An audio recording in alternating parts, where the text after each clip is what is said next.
ஞான ஒளி YouTube channel நேயர்கள் அனைவருக்கும் வணக்கம். இன்றைய பதிவில் இந்த வார ராசி பலன்கள் காணலாம். 24/6/2026 முதல் 1/7/2026 வரை பார்த்தீங்கன்னா, வாக்கிய பஞ்சாங்கப்படி கோச்சார கிரக நிலைகளை பார்க்கும்போது திருவாதிரை நட்சத்திரத்தில் சூரியனும் புதனும் சஞ்சாரம் செய்கிறார்கள். புதன் மேற்கே அஸ்தமனமாகி வக்கரகதியில் இருக்கிறார். பூச நட்சத்திரம் கடகராசியில் குருவும், ஆயில்யம் நட்சத்திரத்தில் இன்றையிலிருந்து சுக்கிர பகவான் சஞ்சாரம் செய்கிறார். துலாம் ராசி சித்திரை நட்சத்திரத்திலிருந்து சந்திர பகவான் இந்த வாரத்தை தொடங்கி வைக்கிறார். சிம்ம ராசி மக நட்சத்திரத்தில் கேதுவும், மீனராசி உத்திரட்டாதி நட்சத்திரத்தில் சனி பகவானும், ரிஷபராசி கிருத்திகை நட்சத்திரத்தில் செவ்வாயும் இந்த வாரம் சஞ்சாரம் செய்கிறார்கள். 9 நவகிரகங்கள் மூலம் ஒவ்வொரு ராசிக்கும் இந்த வாரம் எப்படி இருக்கும் என்று பலன்கள் காணலாம்.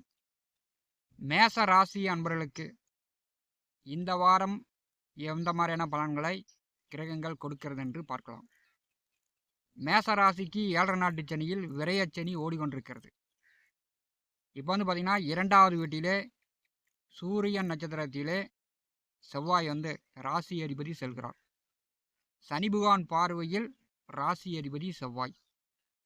மேச ராசி என்பதற்கு இந்த வாரம் உங்களுடைய பேச்சு வார்த்தையின் மூலம் குடும்பத்திலையும் சரி, வெளி இடத்துலையும் சரி, விரோதங்கள் வருவதற்கு வாய்ப்புண்டு. இந்த வாரம் நீங்கள் பேச்சுவார்த்தையில் கவனமாக இருக்கணும். சூரியன் நட்சத்திரத்திலே செவ்வாய் செல்லும்போது சனி பகவான் 3ஆம் பார்வையால் பார்வை செய்யும்போது நீங்கள் எதிர்மறையாக பேசுவீங்க. மற்றவர்கள் உங்கள் பேச்சை கேட்டு எரிச்சல் அடைகிற மாதிரியான வார்த்தைகள் உங்கள் வாயிலிருந்து வரும். அதனால் பேச்சுவார்த்தையில் கவனமாக இருக்கணும்.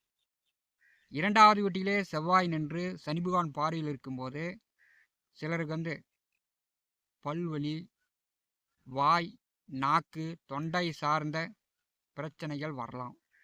அதனால் வெளியில் போய் தண்ணி குடிக்கக்கூடியவர்கள், ஜூஸு அதாவது ஜில்லுன்னு குளிர்பானங்கள் அருந்தக்கூடியவர்கள் கொஞ்சம் கவனமாக இருக்கணும். ஏன்னா சளி, காய்ச்சல், இருமல்லாம் வரலாம். 2வது வீட்டிலே செவ்வாய் செல்லும்போது மேசராசி என்பர்கள் இந்த வாரத்தை பொறுத்தவரை நீங்கள் மற்றவர்களிடம் விரோதங்கள் ஏற்படுத்தி கொள்ளாமல் பார்த்துங்க. மேசராசிக்கு 3வது வீட்டிலே திருவாதிரை நட்சத்திரத்திலே புதனும் சூரியனும் செல்கிறார்கள். பார்த்தீங்கன்னா, சூரியன் திருவாதிரை நட்சத்திரத்திலே செல்லும்போது கட்டுமான பொருட்களுடைய விலை குறையும். அதாவது இரும்பு, ஜல்லி, மணல், இந்த மாதிரி கட்டுமான பொருட்களுடைய விலை குறையும். சூரியன் திருவாதிரை நட்சத்திரத்தில் செல்லும்போது மேச ராசி என்பர்கள் குறிப்பாக ஒரு சிலருக்கு பேய், பிசாசு, செய்வன, மாந்திரீகம் சார்ந்த பிரச்சனைகள் வரலாம். அதன் வழியில் உங்களுக்கு மன அழுத்தம், உடல்நல பிரச்சனைகளும் ஏற்படலாம். ராகு நட்சத்திரத்திலே சூரியன் செல்வது உங்களுக்கு பூர்வ புண்ணிய புத்திரஸ்தானாதிபதி. அதனால் மனநிலையில் சற்று மாற்றம் தேவைப்படுகிறது. இந்த மாதம் ஓவராக யோசித்து குழம்பிக் கொள்ள வேண்டாம். ராகு நட்சத்திரத்திலே சூரியன் செல்லும்போது உங்கள் குழந்தைகளை நீங்கள் திட்டுவது, அடிப்பது அதெல்லாம் இந்த வாரம் தவிர்ப்பது நல்லது. ராகு நட்சத்திரத்திலே சூரியன் செல்லும்போது அரசு உத்தியோகத்தில் இருப்பவர்கள், அரசு வேலையில் இருப்பவர்கள், அரசியல் கட்சியில் இருப்பவர்களுக்கு இந்த வாரம் பார்த்திங்கன்னா இடமாற்றங்கள், பதவி உயர்வு சற்று கூடுதலாக அலைச்சலை காட்டுகிறது. மேசராசிக்கு 3ஆம் அதிபதி மேற்கே அஸ்தங்க நிலையில் வக்கரகதியில் செல்கிறார். அப்போ உங்களுடைய புதிய முயற்சிகள் கொஞ்சம் தாமதமாகும்.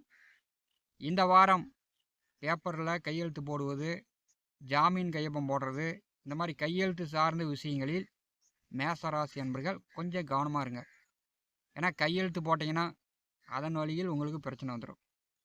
3வது வீட்டில் சூரியன், புதன் ராகு நட்சத்திரத்தில் செல்லும்போது இளைய உடன் பிறந்தவர்களிடம் மேசராசி என்பர்கள் வாக்குவாதங்களில் ஈடுபடாதீங்க.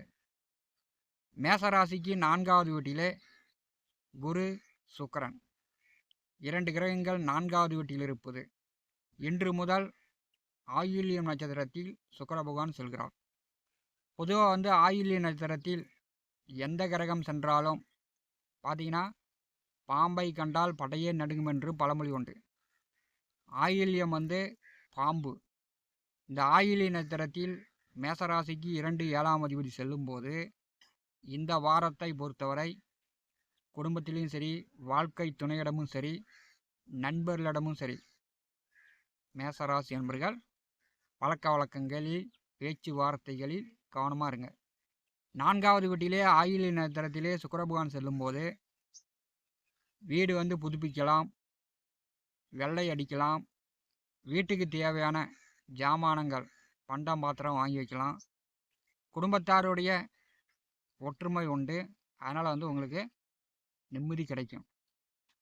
மேசராசிக்கு 7வது வீட்டிலிருந்து சந்திர பகவான் இந்த வாரத்தை தொடங்கி வைக்கிறார். இந்த வாரத்தில் இன்று புதன்கிழமை, வெள்ளி, சனி உங்களுக்கு சந்திராஷ்டம தினம். சந்திராஷ்டம தினத்தில் மேசராசி என்பர்கள் நெடுஞ்சாலை, போக்குவரத்து, வண்டி வாகனங்களில், பயணங்களில் நீங்கள் கவனமாக இருக்கணும். அதே மாதிரி ஸ்டாக்குமெண்ட் சார்ந்து, பத்திரங்கள் சார்ந்து, உங்கள் கையொப்பம் நீங்கள் எதுக்காவது கையெழுத்து போடணுன்னா இந்த வாரம் மிகுந்த கவனமாக இந்த சந்திராஷ்டம தினத்தில் முன்னெச்சரிக்கையாக நீங்கள் செயல்படணும். சந்திராஷ்டம நாட்களில் வெளியில் பயணம் போகும்போது உங்களுடைய உடைமைகளை பத்திரமாக பார்த்துக்கணும். சந்திராஷ்டம தின நாட்களில் உங்கள் உடல் ஆரோக்கியத்தில் கவனம் வேண்டும். அதே மாதிரி பயணங்களில், போக்குவரத்தில் கவனம் வேண்டும். அதிக தூரம் போகிறீங்க அப்படின்னா உங்கள் உடைமைகளை பத்திரமாக பார்த்துக்கணும். ஏன்னா சந்திராஷ்டம தினம் 2.25 நாளில் ஒரு மனிதனுடைய தலையெழுத்தையே மாற்றிவிடும். மேசராசிக்கு 5வது வீட்டில் கேதுவும், 11வது வீட்டில் ராகுவும் செல்கிறார்கள். இப்போ இந்த வாரத்தில் பார்த்தீங்கன்னா சர்ப்ப கிரகங்களுடைய சஞ்சார நிலைகள் உங்களுக்கு கடந்த வாரம் போலவே, கடந்த மாதம் போலவே தான் இருக்கும். பூர்வீக தொழில் செய்து கொண்டிருப்பவர்கள், விவசாயம் செய்து கொண்டிருப்பவர்கள் பார்த்திங்கன்னா பெரும்பாலும் அங்கே ஒரு பக்கம் மழை பெய்யுது, இங்கே ஒரு பக்கம் மழை பெய்யுது. பெரும்பாலும் மழை இல்லாமல் காய்ந்து கொண்டிருக்கிறது. விவசாயிகளுக்கு நினச்ச நேரம் எதிர்பார்த்த மாதிரி வெள்ளாமை பண்ணுற அளவுக்கு மழையே இல்லை. டிவியில் பார்த்தீங்கன்னா செய்தியில் மழை வருது, கனமாக பெய்யுது அப்படின்னு தினந்தோறும் செய்தியில் மழையை பற்றி சொல்லிட்டு தான் இருக்கிறாங்க. ஆனால் மழை சரியானபடிக்கு மழை இல்லை. விவசாய வேலை செய்யக்கூடியவர்கள் இந்த வாரம் கொஞ்சம் கூடுதலாக வேலை உழைப்பு இருக்கும். இந்த வாரம் இந்த பதிவில் சொல்லப்பட்ட மாதிரி தான் மேசராசி என்பதற்கு செல்லும். இப்படி தான் இருக்கும். நீங்கள் அறிந்து புரிந்து நடந்து கொள்ளுங்கள். ஞானவழி யூடியூப் சேனலை பார்த்து கொண்டிருக்கக்கூடிய அன்பர்கள் சப்ஸ்கிரைப் செய்து கூடவே இருக்கின்ற ஆல் பட்டன் அழுத்திங்க.